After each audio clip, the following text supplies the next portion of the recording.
बिस्मिल्लाहिर्रहमानिर्रहीम। Welcome to the grand orientation session of CAF for business law dynamics and for company law. आज के lecture को आगाज़ करने से पहले हस्बे मामूल हम एक काम करते हैं कि हाफिज़ साहब से दरख्वास्त करेंगे कि वो तिलावत कर दें अपनी प्यारी खूबसूरत आवाज़ में, कुछ आप हमें सुना दें। तिलावत के बाद हम फॉर्मली जो है वो इस ग्रैंड ओरिएंटेशन का आगाज़ करेंगे।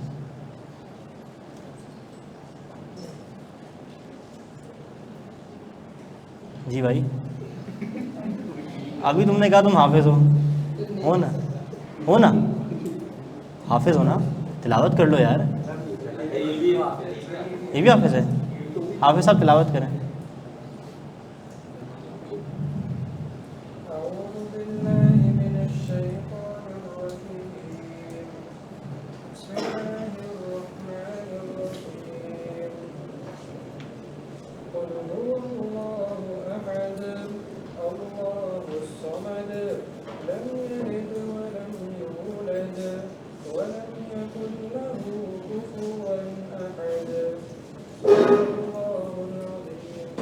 माशाअल्लाह, जज़ाकुमुल्लाह खैर। अच्छा जी, जैसे कि आप सबको पता है कैफ 4 इस सब्जेक्ट का नाम है बिज़नेस लॉ डायनामिक्स, जो कि दो सब्जेक्ट्स को मर्ज करके बना दिया गया है। पहले जो सब्जेक्ट्स मैं टीच कर रहा था यहाँ पे वो कैफ 4 बिज़नेस लॉ हुआ करता था और Kaif 7 company law. Education scheme 2026 के तहत इन दोनों सब्जेक्ट्स को क्या कर दिया गया है, मर्ज कर दिया गया है। और मर्ज होने के बाद आप सबके जहन में बहुत सारे सवालात घूम रहे हैं। सर क्या ये सब्जेक्ट पूरा थियोरेटिकल है? सर इसके अंदर कितने चैप्टर्स हैं? सर कोई कोर्स रिड्यूस हुआ भी है या नहीं हुआ? तो सर क्या हमें सारा रट्टा मारना पड़ेगा? सर क्या हमें सिर्फ क्रैमिंग करनी है या अंडरस्टैंडिंग लेनी है या दोनों करनी है? सर ये सिलेबस कितने घंटे में कवर होगा? सर इसके अंदर तो इतने सारे चैप्टर्स हैं, ये समराइज़ कैसे होंगे? इनको मतलब हम किस तरह से प्रैक्टिस करके जाएंगे? और सर ये 25 चैप्टर क्या 6 महीने में करना डूएबल है या नहीं? ऐसे बहुत सारे सवाल आप सबके जहन में ऑलरेडी शामिल हैं, ऐसा ही है?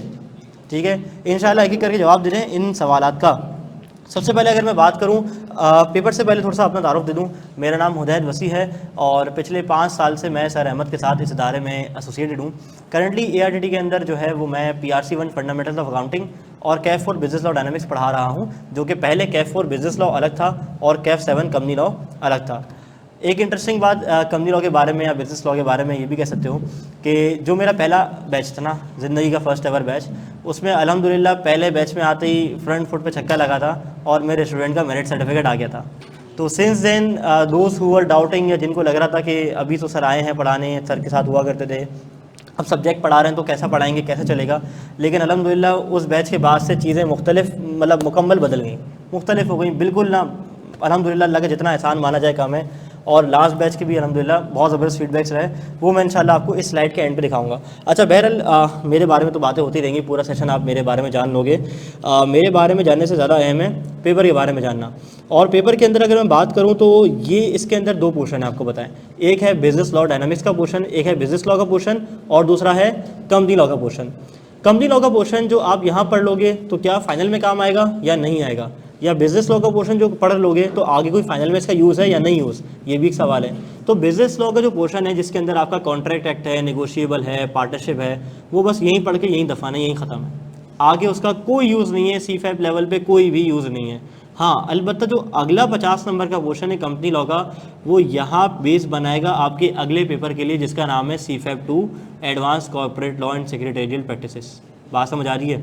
अच्छा, मुकम्मल थ्योरेटिकल पेपर है, इसके अंदर कोई कैलकुलेशन शामिल नहीं है। कोर्स खासा लेंदी है, कोर्स खासा लेंदी है, यानी कि अगर मैं बताऊं तो इस कंबाइंड कोर्स के अंदर लगभग कोई 25 के करीब चैप्टर हैं। अच्छा, लेकिन एक आसानी भी आप लोगों के लिए, जब ये 18 चैप्टर हुआ करते थे ना बिजनेस लॉ के अंदर, तो मेरा कोर्स अराउंड कोई 50-55 घंटे में कवर हो जाया करता था। कोई ऐसा है यहाँ पे बैठा हुआ जिसने मुझसे बिजनेस लॉ पढ़ा है और कंपनी लॉ, अब कंपनी लॉ के लिए बैठा हुआ है? कोई है बी लॉ वाला? आप है बी लॉ की रेगुलर स्टूडेंट है? नहीं नहीं, मेरी लास्ट बैच का कौन मिला भाई? हाफिज़ अमान, क्या नाम है इसका? हाँ जी, हाथ उठाया, नाम तो बताओ। अरे हाफिज़ अमान है ना, यही मैं वही बोलूँ, पहचान गया था। तो हाफिज़ अमान से पूछो, हमारा बैच शुरू हुआ था मार्च के एंड पे और 20 जून को ये लोग फारिग हो चुके थे, यानी कि तकरीबन 50 घंटे के अंदर अंदर 18 चैप्टर बिजनेस लॉ के वाइंड अप करके हम खाली कर चुके थे। आखिरी महीने के अंदर रिवीजन किया और पेपर अल्हम्दुलिल्लाह, बताओ भाई हाफिज़ साहब कैसा हुआ? बेहतरीन हुआ। तो अल्हम्दुलिल्लाह हर एक का पेपर बहुत बेहतरीन हुआ। बहरहाल अब इस लेंथी कोर्स को हम समराइज कैसे करेंगे? क्या हम पूरा कोर्स कवर करेंगे? डेफिनेटली पूरा करेंगे। क्या हम पास्ट पेपर्स की प्रैक्टिस भी सारी करेंगे? पास्ट पेपर की प्रैक्टिस भी सारी करेंगे। लेकिन फिर ये कोर्स कितने घंटों में कवर होगा? मैं बताता हूँ, रुक जाओ। सबसे पहले हम ये देख लेते हैं कि कोर्स के अंदर शामिल क्या है।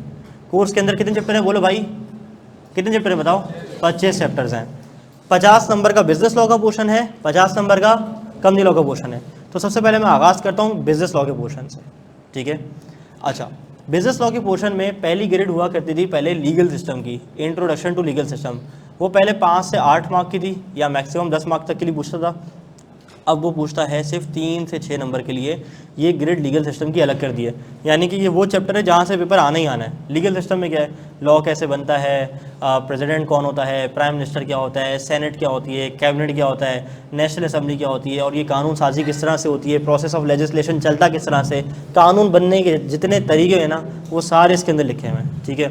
एक बहुत बोरिंग चैप्टर है, लेकिन अल्हम्दुलिल्लाह इसको भी हमने कंसाइज करके अपनी आसानी के लिए टेलर करके इसको हमने बेहतरीन करके अल्हम्दुलिल्लाह समझ लिया था। अच्छा, ये जो भाई वो करते हैं ना, एनोटेशंस करते हैं, तो आपसे दरख्वास्त है कि यार एनोटेशन नहीं करो। अगर आपको स्टेशनरी चाहिए ना तो मैं आपको जाके दिला के ले आऊँगा, ठीक है, लेकिन यहाँ पे ना एनोटेशन नहीं क्या करो। बहरहाल ग्रेड नंबर 2, कॉन्ट्रैक्ट एक्ट 1872 की इसेंशियल्स एंड परफॉर्मेंस। अच्छा, पहले वाले बिजनेस लॉ में इसेंशियल्स की ग्रेड अलग थी, परफॉर्मेंस की ग्रेड अलग थी, और कॉन्ट्रैक्ट एक्ट सिर्फ कॉन्ट्रैक्ट एक्ट इटसेल्फ 50 नंबर के लिए पूछा जाया करता था। अब कितना हो गया? बोलो भाई, 25 से 32 मार्क्स, यानी कि चैप्टर उतने ही हैं, कोई चीज़ रिड्यूस नहीं हुई, सिर्फ टेस्टिंग परसेंटेज कम हो गई। यानी अब आपको पढ़ना ज़्यादा पड़ेगा और वो कम नंबर के लिए पूछा जाएगा। इसके अंदर है मेरे पास तकरीबन कोई 2 से लेकर 10 तक चैप्टर्स।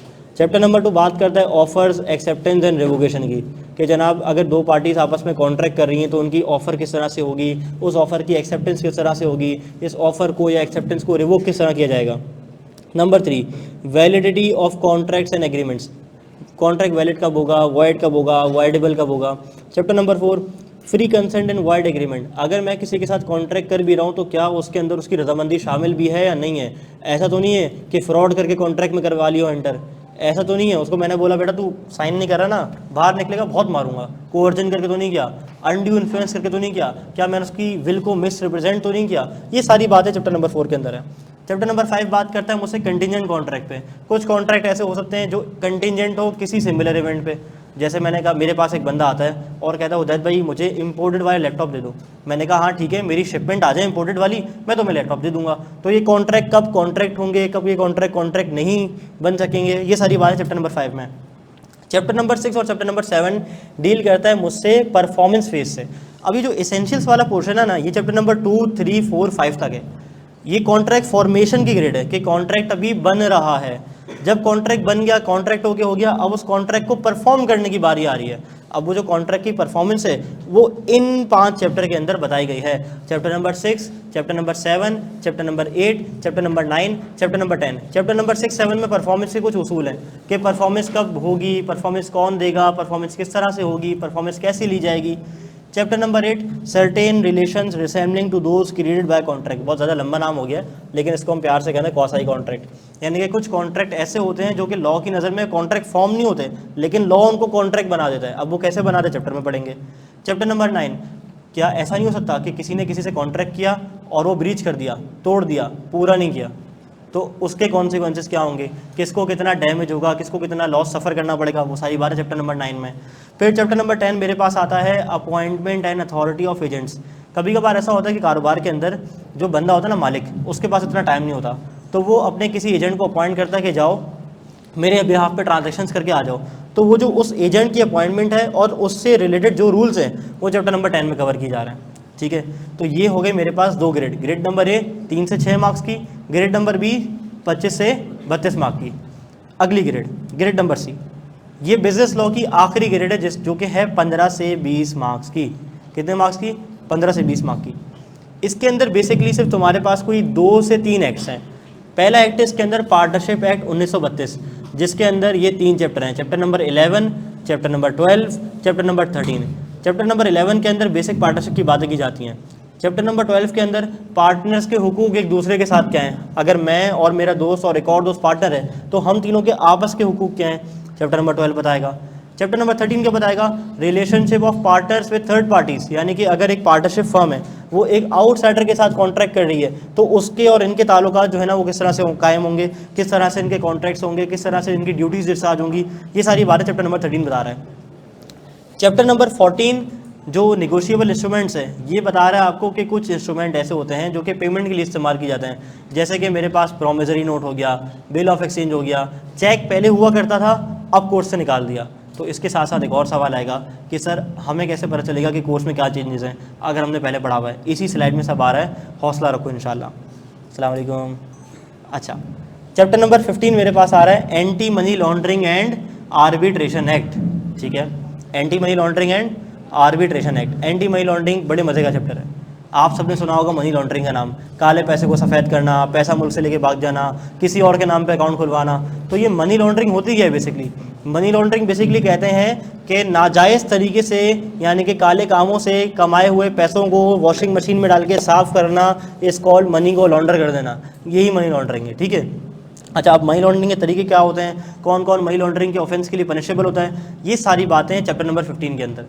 अच्छा, आईकैप की किताब में एक गलती है, उसने चैप्टर नंबर 15 का नाम लिखा हुआ है anti money laundering and electronic payments, जो कि गलत है।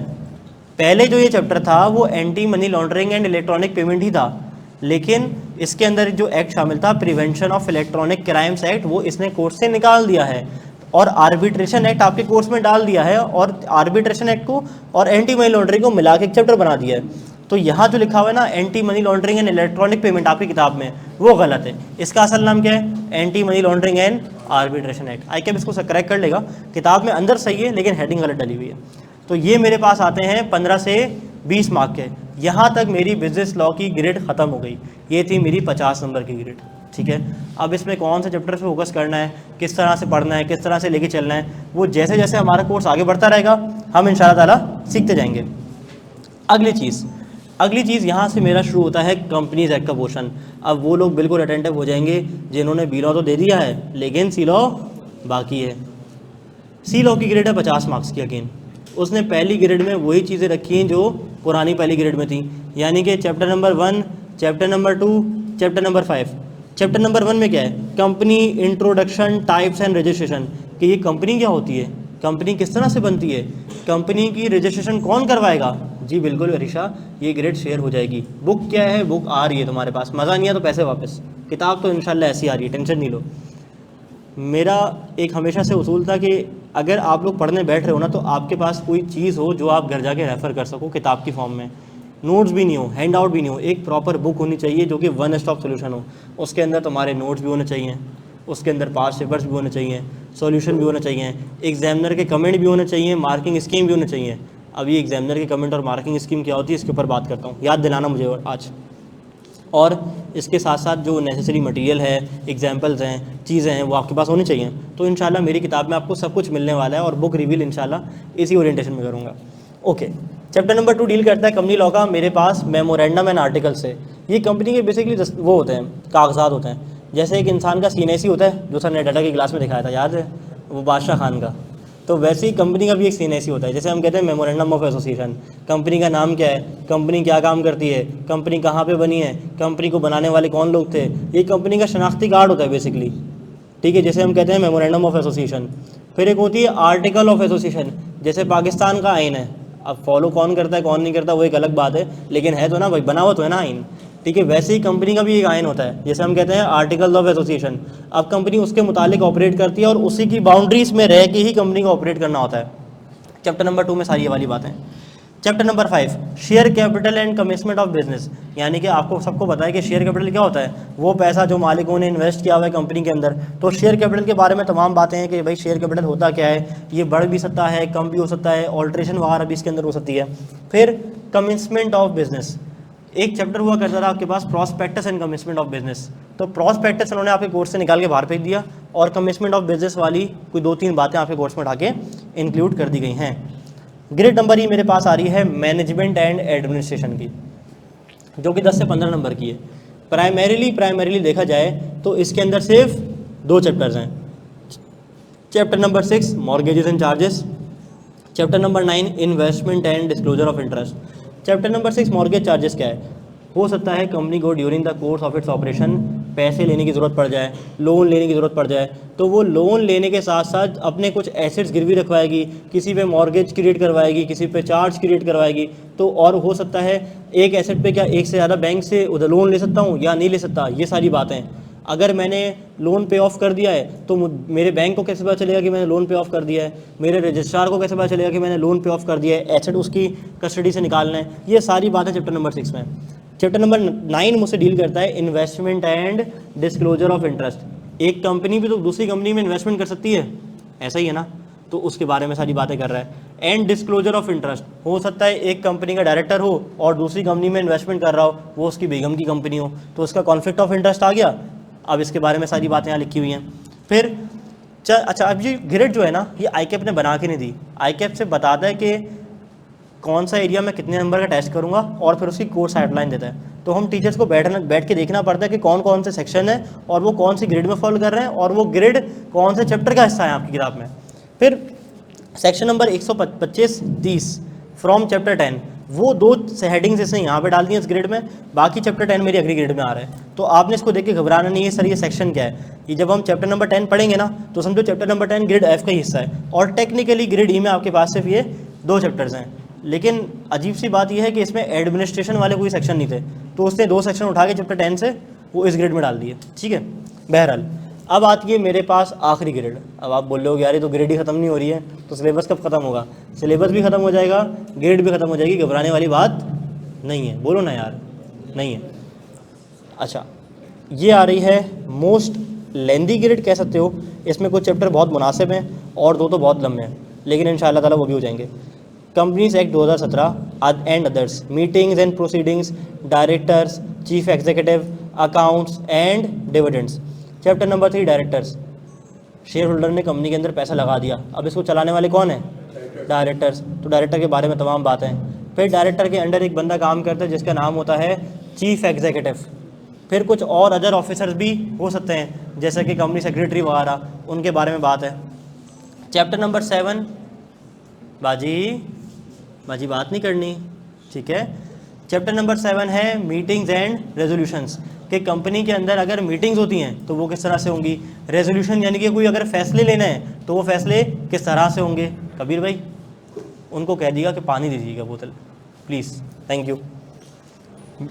अगला chapter number 8 distribution of profit. अब कंपनी ने पूरे साल मेहनत की, डिविडेंड कमाया, तो वो डिविडेंड कब देना है, किसको देना है, कैसे देना है, किन पैसों से डिविडेंड देना जायज़ है, किन पैसों से डिविडेंड देना अलाउड नहीं है। Chapter number 10 accounts and annual return.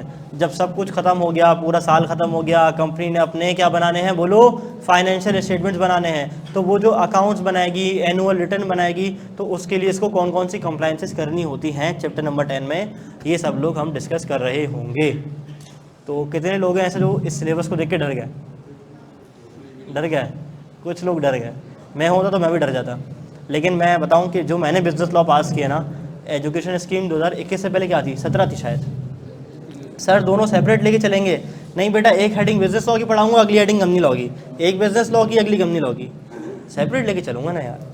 अच्छा, बहरहाल तो जब मैंने बिजनेस लॉ पढ़ा है ना, तो उसमें 26 या 27 चैप्टर हुआ करते थे। तुम लोगों के 25 हैं, मेरे 27 थे, और तुम लोगों का कोर्स इंतहाई रिड्यूस हो चुका है एजुकेशन स्कीम 2021 में आते ही। लेकिन जो मेरी वाली स्कीम में कोर्स था उसके अंदर तो बेलमेंट, प्लेज, इंडेमनिटी, गारंटी और पता नहीं कौन कौन से और चैप्टर्स थे, और वो बहुत लेंदी हुआ करते थे। इवन तो चैप्टर नंबर 10 जो एजेंसी का था, एजेंट्स वाला, उसके अंदर भी बड़ी डिटेल्स थी। तो कोर्स बहुत ज़्यादा कर्टेल हो गया है, यानी कि ये चैप्टर दिखने में ज़्यादा हैं, लेंथ में ज़्यादा लग रहे होंगे, क्वान्टिटी में ज़्यादा लग रहे होंगे, लेकिन दर हकीकत ये ज़्यादा नहीं है। इजाज़त है पढ़ाने की? आपका नाम? मानूर बाजी, क्या मैं पढ़ा सकता हूँ? इजाज़त है, थैंक यू। पानी पीऊँ 2 टाइम्स। सर इसका एक पेपर होगा? जी एक पेपर होगा।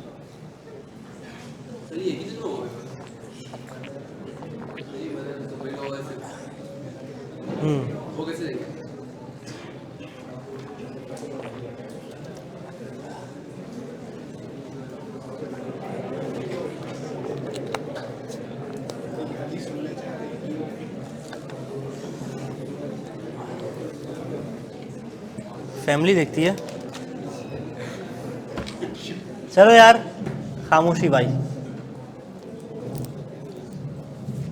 यार ख़वातीन, प्लीज़ आप लोगों से दरख्वास्त करता हूँ कि आप लोग अगर बातें करना कम कर देंगे ना, तो मेरे लिए बात करना और आपके लिए बात सुनना आसान हो जाएगा। वरना अगर आपको बिज़नेस लॉ में इंटरेस्ट नहीं है, किसी को भी, इनको नहीं बोल रहा सिर्फ, किसी को भी नहीं है, तो बाहर चला जाए, हमारी क्लास डिस्टर्ब नहीं होगी। अच्छा, अगर मैं बात करूँ इसके एग्ज़ाम रिजल्ट्स पे, टोटल आर्ट्स के बारे में बताऊँ, बिल्कुल बता रहा हूँ, आगे आ रहा है। सर डेटा और लॉ का पेपर एक साथ दे सकते हैं क्योंकि दोनों बहुत लेंदी और थ्योरी है। अगर तुम्हें लग रहा है कि बिजनेस लॉ डायनामिक्स लेंदी है तो नहीं है, अगर मुझसे पढ़ लो तो इंशाल्लाह लेंदी नहीं है।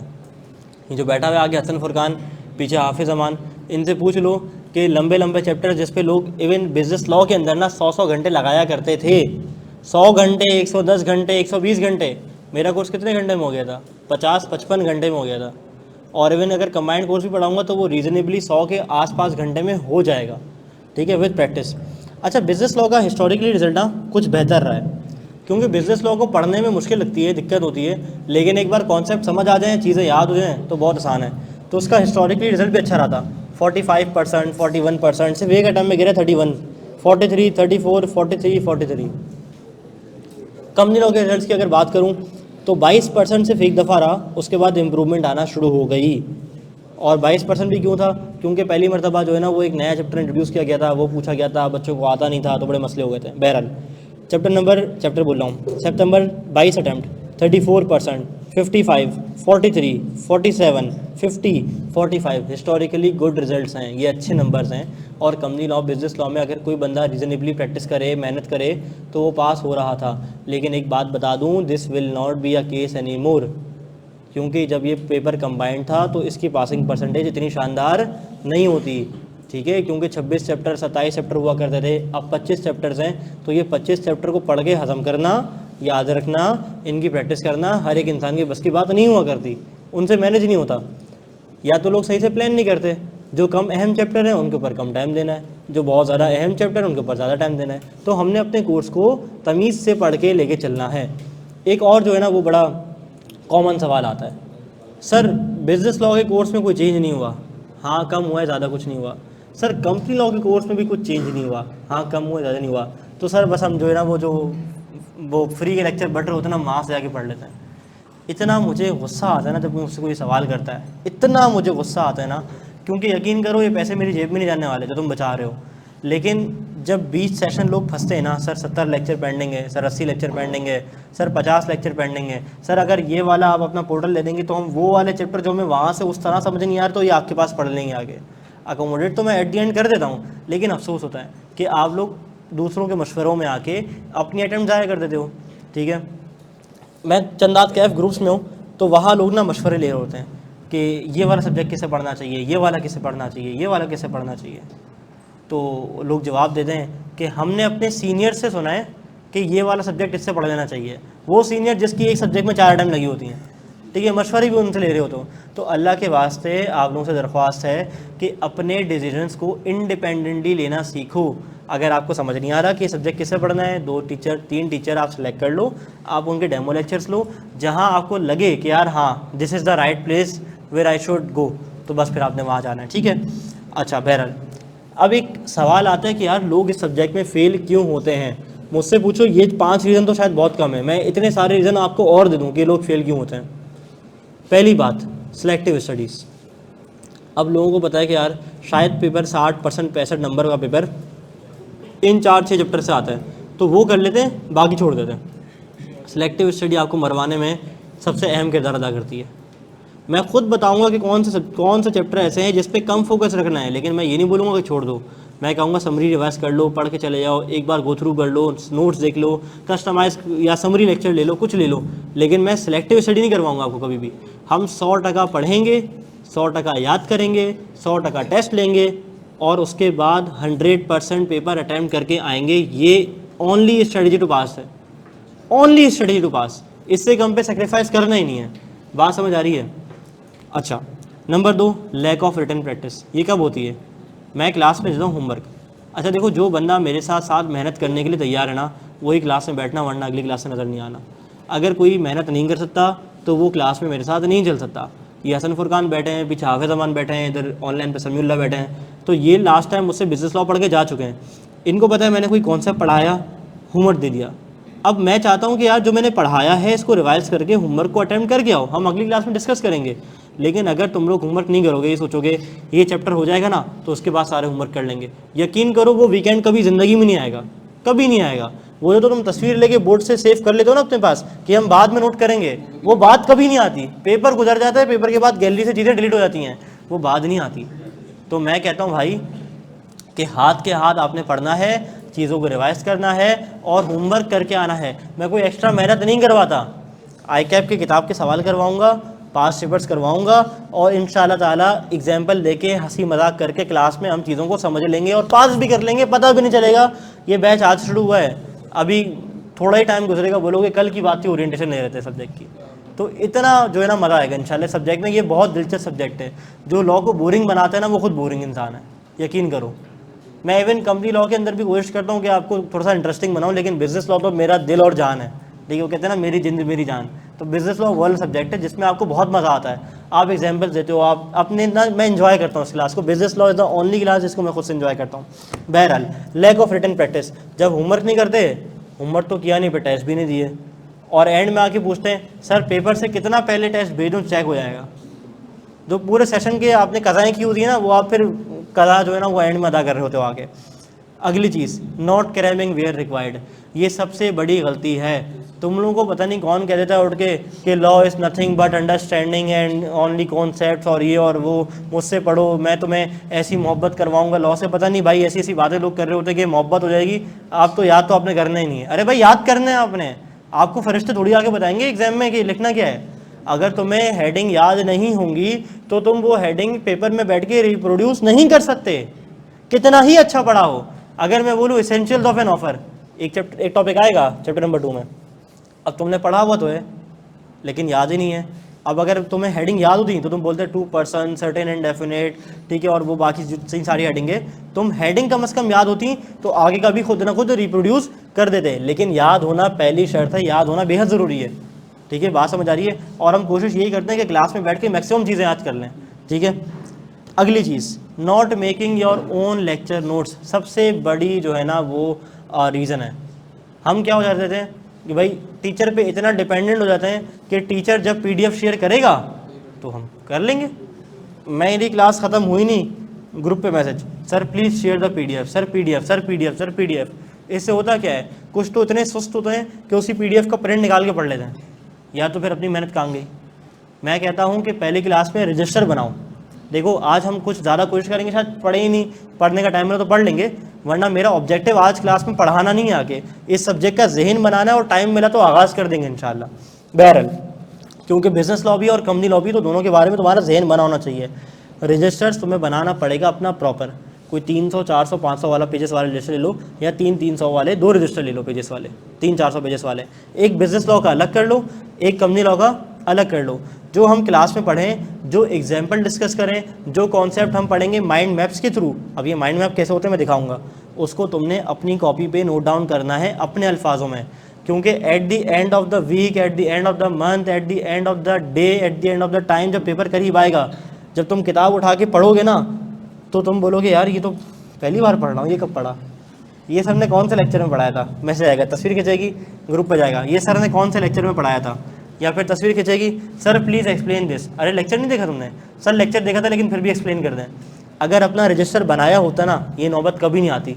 क्या होता, अपना रजिस्टर खुलता, अपने ही अल्फाजों में, अपनी ही ज़बान में जो चीज़ें लिखी थी वो रिवीजन हो जाता उसका, डन। 5वीं चीज़, not attempting class quiz and मॉक्स।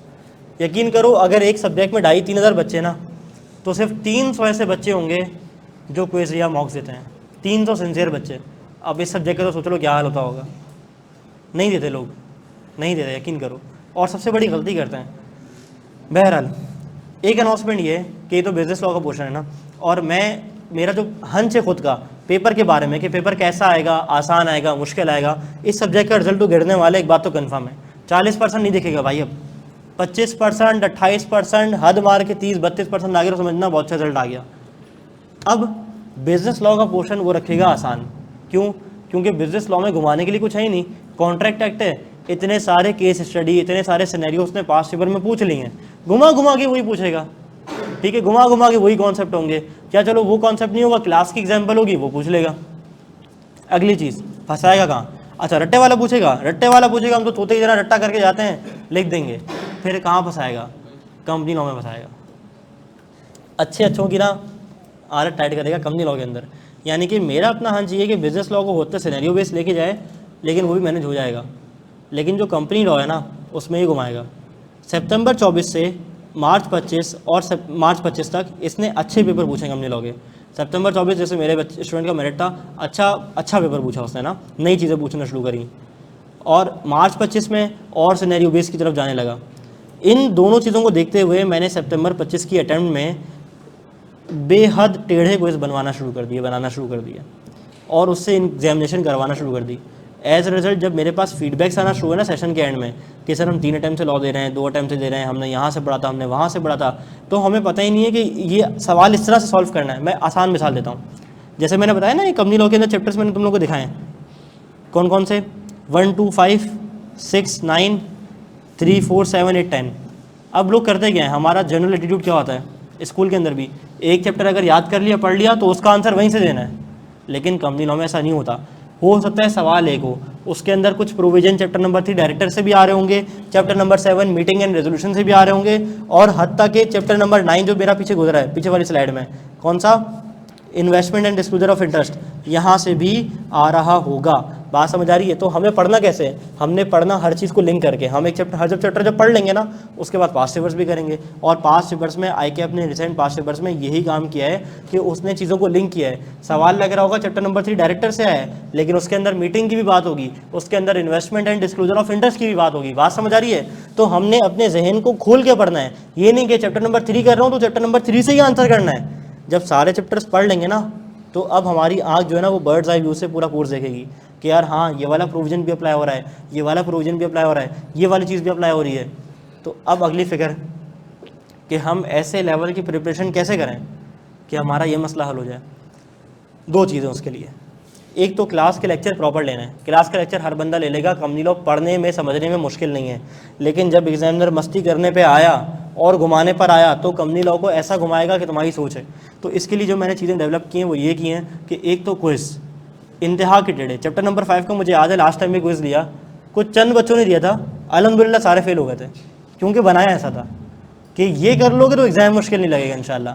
और इस बार कंपनी लॉ के लिए मुझे पता है, क्योंकि मुझे लग रहा है कि कंपनी लॉ में मस्ती हो सकती है, तो कंपनी लॉ के लिए एक प्रैक्टिस सेट डेवलप हो रहा है जिसके अंदर तकरीबन कोई 60-50 के करीब क्वेश्चन होंगे। और वो क्वेश्चन कंपनी लॉ के पोर्शन के अगर किसी ने कर लिए, जिसके वीडियो सोल्यूशन मैं खुद बना के प्रोवाइड करूँगा, तो उसका कंपनी लॉ का एरिया किसी के अच्छे खान नहीं रोक सकते। सीधी बात बता रहा हूँ, मैं वो बंदा ही नहीं हूँ, अल्लाह ना करे जो है, अल्लाह बड़े बोल से बचाए, जो बिग क्लेम करे। शायद ऐसा लग रहा हो कि मैं कोई बिग क्लेम कर रहा हूँ कि मैं ये कर दूंगा, मैं आपके लिए सब कुछ कर दूंगा, और एंड में हवा निकले गुब्बारे से, कुछ नहीं हुआ। तो अल्हम्दुलिल्लाह मैं सिर्फ वही कमेंट कर सकता हूँ जो कि डुएबल है, जो कि मैं कर सकता हूँ। और ये इस पे काम हो चुका है, मटेरियल बन चुका है, प्रैक्टिस सेट बन चुका है, फाइनलाइजेशन एंड रिव्यू की प्रोसेस में। जब कोर्स ख़त्म होगा तो वो 50 से 60 तुम्हारे जो सवालात हैं उसकी प्रैक्टिस हम खुद करेंगे इंशाल्लाह। डन? पक्की बात है? सर एक रिक्वेस्ट है, ड्राफ्टिंग आपने करवानी है इररिस्पेक्टिव किसी ने बी लॉ दिया हो या नहीं। ड्राफ्टिंग करवाएंगे, तुम्हें याद नहीं है ड्राफ्टिंग की क्लास में फीडबैक कैसे आए थे? अभी दिखाता हूँ सेशन के एंड में, टेंशन नहीं लो। जिन स्टूडेंट को सिर्फ कंपनी लॉ का पोर्शन देना है वो कैसे अटेम्प्ट करेंगे? वो सिर्फ कंपनी लॉ का पोर्टल लेंगे और उनके कोर्स के अंदर कंपनी लॉ की चीज़ें ही आ रही होंगी। अच्छा, अभी हम एक चीज़ और करेंगे ना हाथ के हाथ, क्या कि अगर किसी ने सिर्फ बिजनेस लॉ पढ़ना है तो वो किस तरह से क्लासेस होंगी, किसी ने कंपनी लॉ पढ़ना है तो वो किस तरह से होंगी। चलो एक काम करते हैं हसन भाई, पानी भर के लाओ, शाबाश। जब तक हम ये वोट कर लेते हैं कि कितने बच्चे क्लास में ऐसे हैं जो सिर्फ बिजनेस लॉ, जो सिर्फ कंपनी लॉ देने वाले हैं, हाथ खड़े करो। और ऑनलाइन में भी लिख के बताओ, ओनली कंपनी लॉ, लेकिन सी लॉ यस यस करते रहो। यानी कि 1 2 3 4, चलो हैं कोई 15 20 25 के करीब, 30 लग रहे हैं, तकरीबन 30 हो जाएंगे ये। और क्लास की स्ट्रेंथ कितनी है हमारी, कोई गिनता है? गिनूँ? 3 2 5 6 7 8 9 10 11 12 13 14 15 16 17 18 19 20 21 22 23 24 25 26 27 28 29 30 31 32 33 34 35 36 36 हो गए। फिर यहाँ से गिनता है 1 2 3 4 5 6 7 8 9 10 11 12 13 14 15 16 17 18 19 20 21 22 24 25 50 लग रहे हैं तो 50 और 36 86 और तकरीबन ऑनलाइन में भी माशाल्लाह इतने ही नंबर है। तो 150 पौने 200 में से कोई 30-35 बच्चे ऐसे हैं जो मेरी अंडरस्टैंडिंग है कि जो कंपनी लॉ वाले हैं, बाकी सारे क्या हैं, बिजनेस लॉ वाले। अच्छा, अब इसके अंदर जो है एक इजहार राय ये था कि हम जो है वो पहले बिजनेस लॉ स्टार्ट करें, बिजनेस लॉ को पूरा मुकम्मल एंड करें और फिर कंपनी लॉ की तरफ आएँ। लेकिन इसके अंदर जो ये सिर्फ कंपनी लॉ वाले हजरात हैं, इनका टाइम ज़ाया हो जाएगा, इनका टाइम भी कीमती बनाना है। तो कंसीडरिंग दिस हम करेंगे ये कि इंशाल्लाह हम 3 दिन बिजनेस लॉ पढ़ेंगे और अगले 3 दिन कंपनी लॉ पढ़ेंगे, यानी कि पीर मंगल बुध बिजनेस लॉ और जुमरात जुम्मा हफ्ता कंपनी लॉ कर लेंगे और इंशाल्लाह ताला कोर्स को टाइमली ख़त्म कर लेंगे। क्या मेरी बात समझ आ रही है, क्लियर है? और इंशाल्लाह बहुत आसानी से चलेगा। चलो जी सर, ऐसे डबल माइंड होगा बेटा। जो मैं पढ़ा करता था ना जब फिज़िकल क्लासेस में, तो हमारे 2 अलग अलग उस्ताद हुआ करते थे, बिजनेस लॉ और कंपनी लॉ के। तो होता ये था कि नहीं अभी क्या जल्दी है, बैठे रहो, टेंशन नहीं है। तो होता ये था कि बिजनेस लॉ की क्लास अलग हुआ करती थी, कंपनी लॉ की क्लास अलग हुआ करती थी, और दोनों में से कुछ भी मिक्स नहीं होता।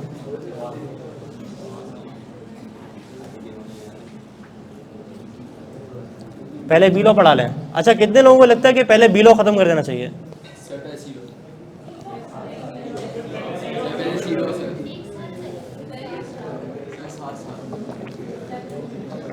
अच्छा, इस सवाल से पहले एक और फिल्टर का सवाल कर लेता हूँ ना।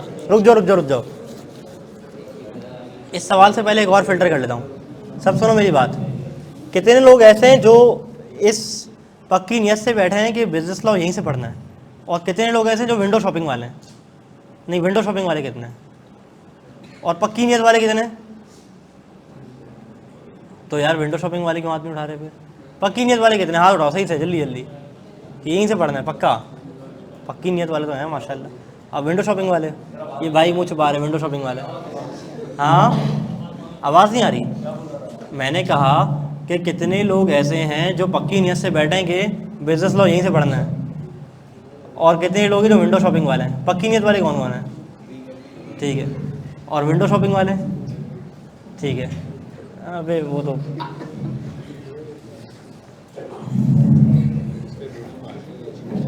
अच्छा, चलो उसको देख लेते हैं इंशाल्लाह। अब ये बताओ, जो पक्की नियत वाले हैं, पहले बिजनेस लॉ पढ़ना है पहले कंपनी लॉ पढ़ना है? अच्छा रुक जाओ। हॉल है, मजाक नहीं कर रहा, बिल्कुल सीरियस चीज़ चल रही है, तो कोई तफरीह नहीं करना। कितने लोगों को लगता है कि पहले बिजनेस लॉ पढ़ाना चाहिए? चुप। अच्छा, कितने लोगों को लगता है पहले कंपनी लॉ पढ़ाना चाहिए? कम लोग हैं कंपनी लॉ के लिए तो पहले, और बिजनेस लॉ वाले दोबारा बताओ। अच्छा, हाथ नीचे कर लो। और कितने लोगों को लगता है कि दोनों साथ साथ चलने चाहिए? साथ चलने वाले भी है ना, साथ चला लें बस, फिर go with the agreed option. Done है, दोनों साथ साथ डन है, बेटर ऑप्शन यही है, और मेरी नज़र में भी बेटर ऑप्शन यही है। हाँ, तुम चाहते हो तुम इस क्लास में भी इबरत बनो, नहीं ना? ठीक है,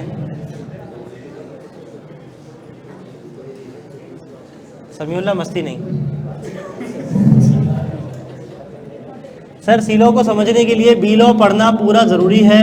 बिल्कुल भी ज़रूरी नहीं है। किसी ने अगर बिजनेस लॉ नहीं पढ़ा तो वो कंपनी लॉ को ऐसे पढ़ सकता है कि जैसे कभी बिजनेस लॉ पढ़ा ही ना हो, कोई ज़रूरी नहीं है। तो इंशाल्लाह हम साथ साथ लेके चलेंगे। बात समझ आ रही है, क्लियर है?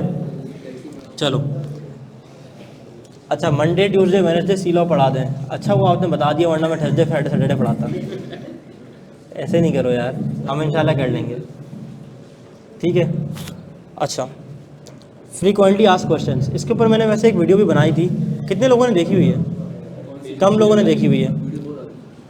अच्छा, बहुत सारे लोगों के सवाल थे कि यार चेंजेस क्या हुई हैं सब्जेक्ट के मर्ज होने से ना, तो उसके ऊपर थोड़ी सी ना रोशनी डाल दें, और टोटल ड्यूरेशन कितने होंगे, किस किताब से पढ़ना पड़ेगा। अब ये वो सवालात हैं जो बच्चों के जहन में आ रहे हैं, शायद अभी कर नहीं रहे हो, लेकिन व्हाट्सएप पे जो जितने सवालात आ रहे हैं पॉसिबल वो यही हैं।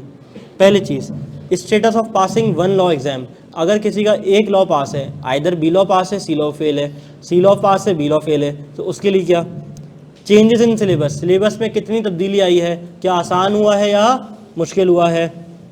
तीसरी चीज़, total duration and number of lectures कितने होंगे और स्टडी सपोर्ट मटेरियल क्या होगा। ये सारी बातें इस अगले हिस्से में। पहली चीज़, status of passing one law exam, अगर किसी का बिजनेस लॉ पास है तो उसको सिर्फ कंपनी लॉ का पोर्शन देना पड़ेगा, अगर किसी का कंपनी लॉ पास है तो उसको सिर्फ बिजनेस लॉ का पोर्शन देना पड़ेगा। ये दोनों पेपर एक ही दिन होंगे, ये दोनों पेपर एक ही दिन होंगे, बात समझ आ रही है, एक ही दिन होंगे। जो सी लॉ वाले हजरात हैं उनके पास 50 नंबर का पोर्शन आएगा सिर्फ सी लॉ का, और वो सी लॉ दे रहे होंगे, और जो बी लॉ वाले हजरात हैं उनके पास सिर्फ 50 नंबर का पोर्शन आएगा बी लॉ वाला, वो बी लॉ दे रहे होंगे। जिनका कंबाइंड पेपर है बिजनेस लॉ डायनामिक्स का, उनके पास पूरा 100 नंबर का पेपर आएगा। एक बात तो ये। दूसरी चीज़ ये कि टिल डेट ICAP ने कोई मॉडल पेपर अपलोड नहीं किया जिससे मुझे ये पता चल जाए कि इसमें कितने नंबर के MCQs हैं। अगर ये पेपर जब अलग अलग था तो 15 नंबर के MCQs थे, 15% थे, और दो तरह से सवालात पूछे जाते थे, एक होता है क्रैमिंग, एक होता है केस स्टडी। जैसे अगर मैं यूँ कहूँ, जैसे मैंने एक मिसाल दी छोटी सी कि ऑफ़र के एसेंशियल्स क्या हैं, एक ऑफ़र को ऑफ़र कब कहलाई जाएगी, हम आगे पढ़ेंगे, जिसमें 5 शराइत या 6 शराइत पूरी होनी चाहिए। ये क्या है, क्रैमिंग वाला सवाल, हेडिंग याद की, रट्टा मारा और रिप्रोड्यूस कर दिया। एक होता है केस सिनेरियो, मैंने हसन को अपनी घड़ी बेचने का कहा, क्या तुम मुझसे 35,000 वाली घड़ी 36,000 रुपये में ख़रीदना चाहोगे। उसने कहा हाँ। मैंने कहा अच्छा, अगर ख़रीदना चाहते हो तो तुम 3 दिन के अंदर अंदर मेरे मीज़ान बैंक के अंदर 10% की पेमेंट जमा करा देना, अगर तुमने जमा नहीं कराई तो मैं जो है वो तुम्हें किसी और को घड़ी बेच दूँगा। इसके जमा कराने से ठीक 2 मिनट पहले मैंने इसको कॉल करके कहा कि मैं तुम्हें अपनी घड़ी नहीं बेच रहा। अब ये जो मैंने कहानी की, ये क्या है, केस स्टडी। और रिक्वायरमेंट मुझसे पूछेगा बताओ कि क्या तुम्हारा ऑफ़र को रिवोक करना सही था या नहीं था, क्या सही था या नहीं था, और सामने वाले के पास क्या ऑप्शन दें, तुम्हारे पास क्या ऑप्शन दें। ये सारी चीज़ें जो मैं डिस्कस कर रहा हूँ ये क्या है, केस स्टडी। बात समझ आ रही है। चलो अगली बात, तो इस पेपर में कितना % केस स्टडी आएगा, कितना % थ्योरी आएगा, ये ICAP कभी कमिट नहीं करता। वो सिर्फ क्या कहता है कि कितने % MCQs आएंगे और अदर एरिया कितना % होगा। डन। अगली चीज़, changes in business law syllabus. जिन लोगों ने पहले बिजनेस लॉ का सिलेबस पढ़ा हुआ है या किसी दर्जे में देखा हुआ है तो उनको ये बात पता होना ज़रूरी है कि चैप्टर नंबर 15 हुआ करता था एक चेक के नाम का, जिसके अंदर चेक क्या होता है, क्रॉसिंग ऑफ चेक कैसे होती है, और वो स्पेशल क्रॉसिंग क्या होती है, जनरल क्रॉसिंग क्या होती है, वो सारा चैप्टर उन्होंने उड़ा दिया, वाइंड अप कर दिया। चैप्टर नंबर 17 हुआ करता था data protection and electronic crime, यानी कि अगर हमारा डाटा किसी बैंक के पास है, किसी फाइनेंशियल इंस्टीट्यूशन के पास है, किसी कॉलेज के पास है, तो वो उसके ऊपर कौन से लॉ अप्लाई होते हैं, वो हमारा पर्सनल डाटा किस तरह से सिक्योर करेगा। जैसे आज देखा ना आपने, वो बादशाह खान का NSE एक्सपोज हो गया, ठीक है, तो इसके ऊपर क्या लगेगा कि data protection and electronic crime. हो सकता है भाई बादशाह खान ने अपना NSE कहीं रखवाया हो, वहाँ से निकल के आ गया हमारी DSR क्लास में, ठीक है। अगली चीज़, चैप्टर 18 हुआ करता था competition act and arbitration act. उसमें से उसने आर्बिट्रेशन एक्ट तो रखा है लेकिन कॉम्पिटिशन एक्ट रिमूव कर दिया। अगली बात, changes in company law syllabus. Company law syllabus के अंदर चैप्टर 6 हुआ करता था prospectus and commitment of business, और प्रॉस्पेक्टस उसने रिमूव कर दिया। अच्छा, कंपनीज एक्ट, कंपनी लॉ के अंदर तुमने पूछा नहीं कि सर कौन कौन से एक्ट हैं। जैसे बिजनेस लॉ के अंदर क्या है, कॉन्ट्रैक्ट एक्ट है, नेगोशिएबल इंस्ट्रूमेंट है, पार्टनरशिप है, एंटी मनी लॉन्ड्रिंग है, आर्बिट्रेशन एक्ट है। ये 5 एक्ट हैं और एक लीगल सिस्टम का चैप्टर है। तो सी लॉ में कौन कौन से एक्ट हैं? सी लॉ में आपके कोर्स में पहले 2 एक्ट हुआ करते थे। एक होता था कंपनीज एक्ट 2017, एक होता था सिक्योरिटीज एक्ट 2015। उसने सिक्योरिटीज एक्ट 2015 को उड़ा दिया। चैप्टर नंबर 6 प्रॉस्पेक्टस ये हुआ करता था, अब उड़ा दिया। और चैप्टर नंबर 12 वो बड़े अरमान से लास्ट एजुकेशन स्कीम में लेकर आया था, इंट्रोडक्शन टू वाइंडिंग अप। उसने बताया ये ज़्यादा था कि अगर किसी कंपनी को वाइंड अप होना है, ख़त्म होना है, तो वो किस तरह से होगी, वो चैप्टर उड़ा दिया। चैप्टर नंबर 3 में डायरेक्टर्स की रेगुलेशन हुआ करती थी। ये रेगुलेशन क्या होती है बताऊंगा। इंडिपेंडेंट डायरेक्टर की रेगुलेशन हुआ करती थी, रिमूव कर दी। तो टोटल चैप्टर्स जो हैं वो हो गई हैं 25। तो देखो कोई मेजर रिडक्शन है, कुछ भी मेजर रिडक्शन नहीं है। Total duration and number of lecture. Sir ऐसा हो सकता है जो फर्स्ट टाइम दे रहा है और 25 नंबर ले तो वो बी लॉ या सी लॉ में से पास हो किसी में। फैमिली देखती है, वरना मैं total duration and number of lectures. तकरीबन जो नंबर ऑफ़ लेक्चर्स होंगे ना वो हमारे जाएंगे 50 या 45 90 के करीब करीब। जहाँ एक कोर्स के 90 हुआ करते थे तो वहाँ मतलब मेरे नहीं हुआ करते थे, मेरे 40-45 रहते हैं, तो बाकियों के तो मेरे टोटल कोर्स के इंशाल्लाह 90 लेक्चर्स होंगे। एक लेक्चर की ड्यूरेशन 1 घंटा 15 मिनट होगी। जिस दिन आपके ऊपर बाकी कोर्स का लोड कम हुआ वो 1.5 घंटा हो जाएगा। लेकिन इंशाल्लाह ताला ऐसे पढ़ेंगे कि आपको पता भी नहीं चलेगा वो 1.5 घंटा शुरू कब हुआ ख़त्म कब हुआ। ठीक है जी। बाकी फीडबैक के लिए मैं चाहता नहीं हूँ कि मैं किसी को बुलाऊँ, वरना हाफिज़ अमान है, हसन फुरकान है, ठीक है, ये जो है वो बिज़नेस लॉ पढ़ के बैठे हैं। बहरहाल अब वो घड़ी आ गई है जिसका हमको था इंतज़ार, किसी को ना हो मुझे ज़रूर था। एक सवाल आता है ना बड़ा कॉमन, सर कौन सी बुक से पढ़ना चाहिए। एक चीज़ ये समझने की ज़रूरत है आपको। पहला सवाल आता है कि क्या ICAP की किताब लेना ज़रूरी है या नहीं ज़रूरी। तो मैं इसका जवाब कहूँगा कि ज़रूरी नहीं है। हाँ, अगर ये इंश्योर करना है कि जो मैंने पढ़ाया है वो कंप्लीट पढ़ाया है या नहीं तो ज़रूरी है, तो ले लो कंप्लीटनेस इंश्योर करने के लिए। या ऑनलाइन भी लिख सकते हो, हाईलाइट कर लो कि हाँ ये वाला टॉपिक टीचर ने पढ़ा दिया, ये पढ़ा दिया, ये पढ़ा दिया, कोई चीज़ मिस तो नहीं हुई। अपनी दिल की तसल्ली करनी तो कर लो, मैंने अपनी दिल की तसल्ली कर ली है। दूसरी बहुत अहम बात, जो ICAP की किताब है ना इसमें लिखी हुई है लॉ की खालिस लैंग्वेज। क्या लिखी हुई है? और वो लॉ की खालिस लैंग्वेज आपको एग्जाम में रिप्रोड्यूस करने की बिल्कुल ज़रूरत नहीं है। ICAP का पूरा एक प्रॉपर इसके ऊपर जवाब है कि स्टूडेंट को ज़रूरी नहीं है कि वो लॉ की लैंग्वेज को रिप्रोड्यूस करे, लेकिन हाँ अगर कोई टेक्निकल जार्गन्स होते हैं, टेक्निकल टर्म्स होते हैं तो इसको छेड़खानी नहीं की जा सकती। जैसे एक लफ्ज़ है लॉ में वॉइड, वॉइड कहते हैं किस चीज़ को बताओ? हाँ, वॉइड किसको कहते हैं बताओ? गलत होने को, कि ये जायज़ नहीं है, कैंसिल कह सकते हो। तो हम शायद अगर इंग्लिश में कहें तो हम बोलें कैंसिल है, लेकिन लॉ का लफ्ज़ क्या है? वॉइड। ठीक है, एक लफ्ज़ है वॉइड एब इनिशियो, ठीक है, ये भी लॉ का लफ्ज़ है, मतलब जो स्टार्ट से वॉइड था। अगर हम इंग्लिश में लिखें कि not applicable from the beginning तो ये गलत हो जाएगा। तो ICAP कहता है कि जो ये जार्गन्स है ना लॉ के, इसके अंदर छेड़खानी आपने नहीं करनी। भाई तुम उसका कॉलर क्यों सेट कर रहे हो? क्या नाम है आपका? हाँ जी, जासिम। कोई मस्ती? पीछे के बैठो, शाबाश। तुम्हें भी मज़ा आ रहा है यार कॉलर से ही करवाने में। ऐसा नहीं करो यार। अच्छा यार, बहुत ज़रूरी बात कर रहा था, रिदम नहीं तोड़ो। क्या बात चली थी आखिरी? हाँ, कि आपने टेक्निकल जार्गन चेंज नहीं करने। बाकी आप अगर आपको कॉन्सेप्ट याद है तो आप अपनी ज़बान में उसको मोल्ड करके लिख सकते हो। एक बात तो ये। दूसरी बात ये कि चाहे कॉन्ट्रैक्ट एक्ट हो, वो बना था कब के ज़माने में? 1872, यानी कि जब अंग्रेज़ का दौर हुकूमत था। तो कॉन्ट्रैक्ट एक्ट 1872 की जो अंग्रेज़ी है ना वो बहुत ख़तरनाक है। वो आप पढ़ोगे ना, हो सकता है कि एक आम इंसान को समझ नहीं आए इतनी आसानी से। कोई बहुत अच्छी जिसकी इंग्लिश है, रीडिंग है, उसको समझ आ जाएगी क्या बात कर रहा है। ठीक है, अगली चीज़, इसी तरह से पार्टनरशिप एक्ट, इसी तरह से नेगोशिएबल इंस्ट्रूमेंट का एक्ट। ठीक है, एंटी मनी लॉन्ड्रिंग तो चलो फिर भी नया है तो उसकी सही है। इसी तरह से अगर कंपनी लॉ में आ जाओ तो कंपनीज एक्ट 2017 की वर्डिंग। ठीक है, कोई बंदा डायरेक्ट उसको पढ़ेगा ना तो शायद वो उस तरह से उसको इंटरप्रेट ना कर सके, नहीं उसको समझ आ सके। तो ICAP की किताब ने चूँकि सही काम किया हुआ है, जो ओरिजिनल सेक्शन है जिस एक्ट के भी हैं उसने वो उठा के अपनी किताब में सेक्शन के रेफरेंस के साथ लिख दिए और उसके चैप्टर्स बना दिए। तो होता क्या है कि जब बच्चे डायरेक्ट किताब से याद करने जाते हैं ना तो उनको होता है प्रॉब्लम, क्या उनसे वो मुश्किल अल्फाज याद ही नहीं हो रहे होते। उनको ये पता ही नहीं होता कि कौन कौन सी चीज़ें ऐसी हैं जो जार्गन्स हैं, कौन कौन सी नॉन जार्गन्स हैं, कौन सी ऐसी चीज़ें जिसको वो अपने लफ्ज़ में आसान करके लिख सकता है, कौन सी ऐसी चीज़ें जिसको अपने लफ्ज़ों में आसान करके नहीं लिख सकता। तो ये चीज़ को सामने रखते हुए, और हाँ बहुत सारी चीज़ें ऐसी हैं ICAP की किताब में जिसकी सीक्वेंस आउट है। एक चीज़ जो पहले बतानी चाहिए वो बाद में बताई हुई है, जो बाद में बतानी चाहिए थी वो पहले बताई हुई है। इस तरह का मसला।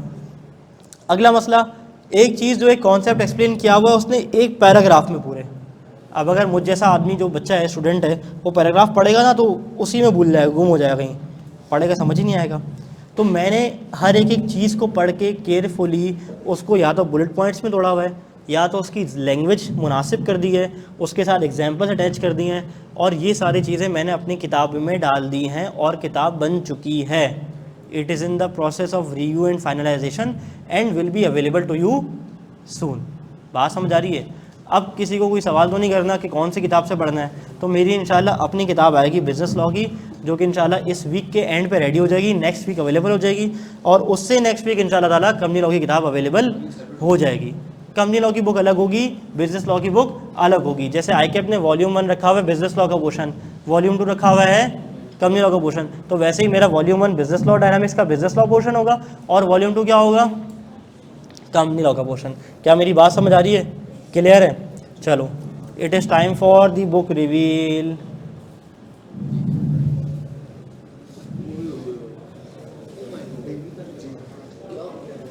ये है मेरी बुक रिवील और ये है मेरी मेहनत। अच्छा, बुक के जो लास्ट बैच की मेरी बुक थी उसके अंदर जो है ना वो एक पेज था कि dedication to my teacher and my mentor and my brother sir Ahmad Raza Mir, जिन्होंने मुझे उस वक्त सपोर्ट किया जब no one believed in me. 2020 26 सितंबर 2020, मुझे आज भी डेट याद है। फर्स्ट टाइम मेरी सर से मुलाकात हुई सर के घर पे जब मैं एग्ज़ाम से के फ़ारिग हुआ कैफ़ के। तो उस वक्त मैंने सर को ज्वाइन किया एज अ टीचर असिस्टेंट। 1-1.5 साल ऑडिट के अंदर रहा, FAR2 FAR1, फिर कॉस्टिंग, MFA FFR BFD, फिर जहाँ जहाँ सर जाते रहे मैं ऐसे ऐसे पीछे जाता रहा हर सब्जेक्ट में। इसी के दौरान मैंने आर्टिकल से स्टार्ट हुई, KPMG से मेरी आर्टिकल्स खत्म हुई, क्वालिफिकेशन अटैम्प्ट है मेरी दिसंबर में इंशाल्लाह। अब आ रही है मेरी आवाज़? अच्छा, तो ये जर्नी मेरी चलती रही, और इसी के साथ साथ जब सितंबर 2024 का पहला बैच मुझे कंपनी लॉ का मिला ना, तो मुझे आज भी याद है उस पोस्ट पे तकरीबन कोई 34-35 लोगों ने हाँ रिएक्ट किया था, क्योंकि लोगों की हसद भी होती है और नज़रें भी होती हैं कि ये कैसे पढ़ाने आ गया। लेकिन अल्लाह का शुक्र है, अल्लाह का एहसान है कि अल्लाह ने पहले बैच में फ्रंट फुट से छक्का लगा दिया। जैसे वो कल अभिषेक शर्मा ने धोया ना पाकिस्तान को, वैसे जो है वो क्या याद दिलाती है ना, नहीं ये दाना डाला है, असल मैच फाइनल में होगा। ठीक है, हाँ अच्छा ठीक है। तो साफ़ नीयत थी, मेहनत करी, अल्लाह ताला से मांगते गए, अल्लाह ने कामयाबी दी। तो मैंने ये सोचा था कि जो मेरी पहली बुक थी उसके अंदर एक पेज था, सर की तस्वीर मेरे साथ लगी हुई थी, और सोचा था कि ज़िंदगी की पहली बुक भी यही है और आखिरी बुक तक ये तस्वीर जाएगी। लेकिन इस बार मैंने सोचा कुछ यूनिक आइडिया होना चाहिए, इस बार मैंने कवर पे लगा दी। और ये कवर फ़ोटो इस चीज़ की अक्कासी करती है कि ये मैं थोड़ा सा जो है ना इसमें थोड़ा सा जवान हूँ, ये जो लेफ़्ट वाली है ये जो है वो मेरी शादी की तस्वीर है, और ये दरमियान में मेरी थोड़ी सी बुढ़ापा नहीं है, थोड़ी सी पुरानी तस्वीर है, ठीक है, बुढ़ापा भी नहीं आया। तो इंशाअल्लाह ताला ये बहरहाल जो बुक है वो अब जल्दी अवेलेबल हो जाएगी। सर पर्सनल नहीं हूँ, किसके साथ? अच्छा इंडिया वाली बात, मैंने बोला शायद पता नहीं किसको क्या बुरा लग गया। अभी आप जवान हैं, हाँ यार जवान हूँ मैं, अभी टेंशन नहीं लो। बहरहाल, और वही वाली बात जो मैंने आपको कही कि अल्हम्दुलिल्लाह अल्लाह ने पहले बैच में इज़्ज़त दी और पहले बैच में ही मेरिट सर्टिफिकेट आ गया। तो ये मेरा शहज़ादा है मुबीन अख्तर, ये मेरे साथ काम भी करता है ना, वर्चुअली मेरे साथ ज्वाइंट है मुबीन अख्तर, लाहौर से किसी फर्म से आर्टिकल्स कर रहा है, मैं नाम भूल गया। बहरहाल, तो इसका मेरिट आया, तो आप देखोगे जो बाहर स्टडी लगा हुआ करता था ना उसमें उसकी तस्वीर नहीं है। जब मेरिट आया ना, मिल रहा यार मुबीन तस्वीर भेजना, नहीं सर मुझे ना थोड़ी शर्म आती है, थोड़ा सा मैं इंट्रोवर्ट हूँ, तो आप तस्वीर नहीं लगाएं मेरी। फिर मैंने सिकल ली, मतलब भाई तस्वीर भेजा यार, अब तो बच्चों को दिखाऊंगा कि तुम कौन हो, तो फिर मैंने तस्वीर लेके इसकी लगा ली। अच्छा, अब आपके जहन में बहुत सारे सवाल आ रहे होंगे ना कि यार इतने सारे टीचर्स हैं और इतनी सारे लेक्चर्स भी अवेलेबल हैं और सब कुछ है, तो ARTT से ही क्यों पढ़ना चाहिए लो? सर थोड़ा स्लो चलिएगा, जो लोग सितंबर PRC दे रहे हैं वो अगले वीक से आपकी क्लास ज्वाइन करेंगे, कोई मसला नहीं है। इस वीक से आपको आहिस्ता आहिस्ता पढ़ाएंगे, अगले वीक से तीसरे में दुम, चौथे में गुम, ठीक है, ओके। अब आपके जहन में बहुत सारे सवाल आ रहे होंगे ना कि यार आपसे ही क्यों पढ़ना चाहिए, ऐसा क्या है जो आप में जो बाकियों में नहीं है? तो खैर वैसे तो मैं अपनी तारीफ़ नहीं करता, लेकिन पहली चीज़ तो ये रही जिसमें मैं फ्लैश कर सकता हूँ, ठीक है। दूसरी चीज़, focused, relevant and to the point lectures. मेरी एक आदत है कि मैं लंबी नहीं करता, मुझे इंतहाई वो टीचर बुरे लगते हैं, वैसे टीचर तो बुरा ही बोलना चाहिए, लेकिन वो लोग बुरे लगते हैं जो किसी सब्जेक्ट को बहुत लंबा करते हैं। 150 लेक्चर, 130 लेक्चर, 120 लेक्चर, जो चीज़ 2 घंटे के अंदर हो सकती है उसको आप 6-6 घंटे की क्लास 8-8 घंटे में पढ़ा रहे हो। जो चीज़ 20 मिनट में हो सकती है उसे आप एक क्लास में पढ़ा रहे हो। तो मेरा ये तरीक़ेकार ही नहीं है। मुझे पता है कि कौन सा कॉन्सेप्ट ऐसा है जिस पे कम टाइम देना है, कौन सा कॉन्सेप्ट ऐसा है जिस पे ज़्यादा टाइम देना है, तो अकॉर्डिंगली लेके चलता हूँ। अगली चीज़, टाइमली कोर्स कम्प्लीशन। एक चीज़ जो मैं खुद सोचता था जब मैं स्टूडेंट था कि यार जिस टीचर से मैं पढ़ रहा हूँ ना वो टाइमली कोर्स कवर करा दे, और ऐसा हो कि आखिरी महीना मेरा अपना हो। तुम लोगों को कितने महीने मिल गए थे? जून पूरा, जून का आधा, जुलाई पूरा, अगस्त पूरा, 2.5 महीने पहले कोर्स ख़त्म। और कंपनी लॉ का कब हुआ था? 2 जून को। तो जून पूरा, जुलाई पूरा, अगस्त पूरा, सितंबर में पेपर, इतनी जल्दी कोर्स ख़त्म। और इसके अंदर क्या कोई पास्ट पेपर था जो डिस्कस नहीं किया हो? नहीं, ड्राफ्टिंग भी हुई थी, सब कुछ हुआ था। अब सोच रहे होगे इतनी जल्दी कराता कैसे? तो आना तो बताऊँगा कितनी जल्दी कैसे कराता हूँ। अच्छा, अगली चीज़, क्विज, मॉक्स एंड ड्राफ्टिंग की मास्टर क्लास। बहुत सारे बच्चों को ना लॉ में लिखने में मसला आता है। जब मैं अपनी बात बताऊं कि मैंने ड्राफ्टिंग कैसे सीखी, किसी से नहीं सीखी, खुद सीखी। बताता हूँ कैसे। पहली बार लॉ दिया, फेल हो गया 43 नंबर पे, यही कंबाइंड पेपर ना, 43 मार्क्स आए पहली अटैम्प्ट में। पहले अटैम्प्ट में खैर बड़े मसले थे मेरे अपने हेल्थ इशूज़ से। मेरे वाले साहब का ऑपरेशन था, वो उनके साथ हॉस्पिटल में रहता था। घर में झूठ बोलता था कि मेरी क्लास ऑफ है ताकि हॉस्पिटल में अब्बू के साथ रुकूँ। तो वो वाली एक अटैम्प्ट एक अजीब अटैम्प्ट थी ना। तो खैर और भी बड़े मसाइल थे, मैं फ़ेल हो गया। उस टाइम में मेरा एक पेपर पास हुआ था इकनॉमिक्स का बस। अच्छा, हाँ मैं बोल लिया ना, मैंने पॉज लिया था। अच्छा, उसके बाद जब अगली अटैम्प्ट आई ना लॉ की, वो थी मार्च 2020 अटैम्प्ट। मैंने खुद पढ़ना शुरू किया और अपने आंसर को लिखना शुरू किया। यकीन करो, जब मैं लिख कर अपने आंसर को ICAP के आंसर से कंपेयर करने लगा ना, मैंने पता क्या बोला? 43 आ गया, बहुत बड़ी बात है। 43 भी नहीं आने चाहिए थे, ऐसी ड्राफ्टिंग। फिर मैं ICAP की ड्राफ्टिंग पैटर्न को समझता गया। अच्छा, ICAP एक ही तरह से आंसर लिख रहा है, उसको ये वाली बातें चाहिए होती हैं, ये वाली चीज़ें मैं कम लिख रहा हूँ, ये वाली चीज़ें मैं बहुत ज़्यादा लिख रहा हूँ, मुझे अपने आंसर को इस तरह लिखना है। और करते करते करते करते को 50-60 सवाल प्रैक्टिस कर करके मैं ऐसा हो गया था कि अब मैं ICAP से अच्छा आंसर लिखने लग गया था। वही चीज़ फिर मैंने अपने दोस्तों को सिखाई, उनके पेपर लॉ के पास हो गए। अब जब पढ़ाने आया लॉ, ये तो अनएक्सपेक्टेड था, कभी सोचा भी नहीं था, दिल के किसी जो है ना गोशे में भी नहीं था कि लॉ मिलेगा और लॉ पढ़ाऊँगा। और लेकिन अल्लाह ताला ने इस सब्जेक्ट में बहुत इज़्ज़त दी और मोहब्बत भी हो गई है इससे। बहरहाल, तो ड्राफ्टिंग की क्लास में मैं आपको ये बताता हूँ कि आपने ड्राफ्ट करना किस तरह। आंसर ICAP आपसे क्या पूछ रहा है। कभी रिक्वायरमेंट वो कहेगा identify, explain, evaluate, इनुमरेट, list, enlist, analyse, comment, briefly explain, describe. ये जो 9-10 लफ्ज़ बोल दिए ना, हर एक का अलग अलग मतलब है। हमें पता ही नहीं होता ICAP ने पूछा क्या है। हम वही जो सवाल याद किया होता है वही चल मेरा भाई चिपका देते हैं जाके। तो हम क्या कर देते हैं, अपने पेपर को खसारे में खुद डाल के आते हैं। बात समझ आ रही है? अगली चीज़, लास्ट सेशन में बिजनेस लॉ का जामे कॉम्प्रिहेंसिव रिवीजन सेशन करवाया गया था, जो फिज़िकल क्लास में हमें लगे थे तकरीबन कोई कितने 12-14 घंटे लगे थे, और ऑनलाइन रिकॉर्डेड में वो बच्चों को 8 घंटे के अंदर अंदर अवेलेबल हो गया था। यानी कि टोटल नहीं 2x पे नहीं, नॉर्मल स्पीड में जो ब्रेक्स काट के 8 घंटे के अंदर पूरा बिजनेस लॉ रिवाइज। और इस बैच में मैं आपसे वादा करता हूँ कि सेम करूँगा मैं कंपनी लॉ के लिए। बिजनेस लॉ का तो रिवीजन बन गया ना, लेक्चर्स, समरी लेक्चर्स बन गए, वो आपको मिलेंगे। इस बार मैं करूँगा कंपनी लॉ को रिवाइज, और एंड में आके आपके पास 8-10 घंटे देने होंगे, पूरा बिजनेस लॉ रिवाइज हो जाएगा। सिमिलरली कंपनी लॉ में शायद 15 घंटे देने पड़ जाएँ क्योंकि कुछ चैप्टर लेंदी हैं। तो 15 घंटे 12 घंटे मुझे दे दो कंपनी लॉ रिवाइज, यानी कि 20 घंटे दे दो। बिजनेस लॉ भी रिवाइज करवा दूंगा, कंपनी लॉ भी रिवाइज करवा दूंगा, पास पेपर्स भी कर लूँगा, ड्राफ्टिंग भी चेक करके दे दूंगा। अगली चीज़, जब मैंने ये ड्राफ्टिंग की मास्टर क्लास यूट्यूब पे अपलोड की ना, तो कुछ बच्चों के कमेंट्स ऐसे आए। एक ने कहा कि लास्ट टाइम मेरा बहुत अच्छी प्रिपरेशन थी। अच्छा देखो, अब ये वो फीडबैक नहीं है कि मैं जो किसी को बुलाऊं और बैठाऊं और मेरी तारीफ़ों में ना गुन गाए तो आपको लगे यार देखो अपने बच्चे तारीफ़ करा रहे हैं। ये वो कमेंट्स हैं, ये वो फीडबैक्स हैं जो बच्चों ने मुझे बराए रास्त भेजे, और वो मैं आपको पढ़ा रहा हूँ। किसी ने कहा कि मेरा पेपर अच्छी प्रिपरेशन के साथ था और रुक गया, मुझे समझ नहीं आया कि भाई मसला क्या हुआ है। फिर मैंने आपकी वीडियो देखी ड्राफ्टिंग की, क्योंकि पेशावर में कोई ड्राफ्टिंग नहीं करवाता। वेरी हेल्पफुल, जज़ाकल्लाह, कॉम्प्रीहेंसिव एंड प्रिसाइज। अगली चीज़, struggling from the last 3 months on how to draft, finally found a solution, glad you found this video. अच्छा, अगली चीज़, जैसे मैंने कहा था कि ओरिएंटेशन के दिन से, यानी कि जो आज के दिन है, यहाँ से मैं बैठा हुआ हूँ, टाइमली कोर्स कवर कराया, मॉक्स लिए, ड्राफ्टिंग करवाई, और उसके बाद जब बिजनेस लॉ का पेपर था ना, तो मैं फजर से पहले उठ गया था, और मेरे हाथ में पसीने ऐसे और ऐसी कैफियत जैसे मेरा अपना पेपर है। कुछ लोगों के कॉल्स बाहर आई, उनको अटेंड करी। कुछ लोग ऐसे जो पेपर देना चाहते ही नहीं थे, उनको मोटिवेट किया, बकअप किया कि नहीं जाओ तुम पेपर देकर आओ। लास्ट टाइम में जो पेपर आया ना बिजनेस लॉ का और कंपनी लॉ का, ICAP ने पास करने वाला किया। यानी कि इतना मुनासिब पेपर बिजनेस लॉ का, इतना मुनासिब पेपर कंपनी लॉ का, कि जिसने नहीं दिया वो रिग्रेट करेगा, और जिसने दे दिया उसका इंशाल्लाह पास है। रीज़नेबल भी पढ़ाओ ना, रीज़नेबल भी, तो पास है। उसने इतना रट्टे वाला सवाल पूछ लिए। अच्छा हाँ, इस दफ़ा वो बिजनेस लॉ में हल्का हाथ रखेगा, कंपनी लॉ में ना मशीन में डालेगा तेज़ाब और धो देगा, जो मुझे लगता है। बहरहाल, मशीन कौन सी? Washing machine. अच्छा, तो बता ये रहा था कि मैं सुबह उठा, ये सज्जल मलिक क्या कर रहा है ही इस पिक में है, क्या क्या बोले जा रहे हो यार तुम लोग, इंसान बनो। अच्छा बहरहाल, तो मैं सुबह सुबह उठ गया और मैंने रात को की वोटिंग कि मेरे कितने बच्चे ऐसे जिनका पेपर आई कैप में और कितने ऐसे जिनका अरीना में।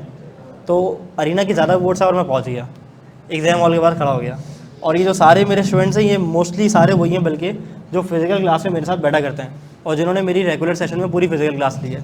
तो एट दी एंड तुम लोग, ये हसन फरकान इसमें दिख रहा है, समीउल्लाह ऑनलाइन है, और जो बाकी पार्टी है उसमें से एक शायद पीछे बैठा हुआ है, एक आध दो पीछे बैठे हैं। तो ये सारे सबको मैं अलविदा करता गया, जाओ जाओ पेपर दे कर आओ, इंशाल्लाह अच्छा होगा। मैंने बोला पेपर से पहले मिलूँ, ऐसा ना हो बाद में जो है ना वो मिलने के लायक ना हो। तो लेकिन अल्हम्दुलिल्लाह पेपर बहुत अच्छा हुआ। तो ये सिर्फ पढ़ाना मेरी मजबूरी नहीं है, मतलब ऐसा नहीं है कि मैं मजबूरी में पढ़ा रहा हूँ, मुझे पैसे मिल रहे हैं और मुझे चाहिए और मुझे पढ़ाना ही पढ़ाना है, ऐसा बिल्कुल भी नहीं है। पढ़ा मैं दिल से रहा हूँ। 19 साल की उम्र में पहली क्लास पढ़ाई अकाउंटिंग की, जिसमें कोई 30-35 बच्चे मैंने वर्कशॉप में फर्स्ट ईयर सेकेंड ईयर की पढ़ाए थे। और जब से मेरा शौक़ है पढ़ाना, तो खैर मैं सब्जेक्ट को पढ़ाता हूँ अपनी फुल मेहनत और ईमानदारी से, और आखिरी दिन तक जो है ना वो आप लोगों के साथ इंशाल्लाह ऐसे रहूँगा। इस सेल्फ़ी से याद आया, एक सेल्फ़ी अभी हम लेके जाएंगे, ठीक है। और फिर जब बच्चे पास हो गए तो उनके ये मैसेजेस थे, ये देख लो, सी लॉ पास हो गया आपकी वजह से हुआ, तीसरी अटैम्प्ट में पास हुआ, ये सब आपकी मेहनत है, पास पास सी लॉ पास, सी लॉ पास, सी लॉ पास। तो जो सी लॉ वाले हज़रात हैं देख लो, ठीक है। फिर ये इस बार के एग्ज़ाम फीडबैक्स हैं, पेपर बहुत अच्छा हुआ, जिस तरह आपने छोटी छोटी एग्जाम्पल दी क्लास में बहुत हेल्पफुल थी। एक लंबा मैसेज लिखा हुआ है और इसमें बाजी ने लिखा है या भाई ने लिखा है कि 50 लेक्चर में आपने सिलेबस कंप्लीट करवा दिया। फिर एक और ने अच्छा फीडबैक दिया है, अच्छा, और उसके बाद ये फ़ीडबैक है, और क्या जनाब, उसके बाद ये फ़ीडबैक है। बहुत सारे फ़ीडबैक्स हैं, मल्टीपल वैसे तो, ये आप देख सकते हैं, ठीक है। अब मैं कितनी तारीफ़ करूँ, मैं थक गया हूँ यार। चलो, इसके साथ साथ हमारी ओरिएंटेशन का जो है ना वो इख्तिताम यही होता है।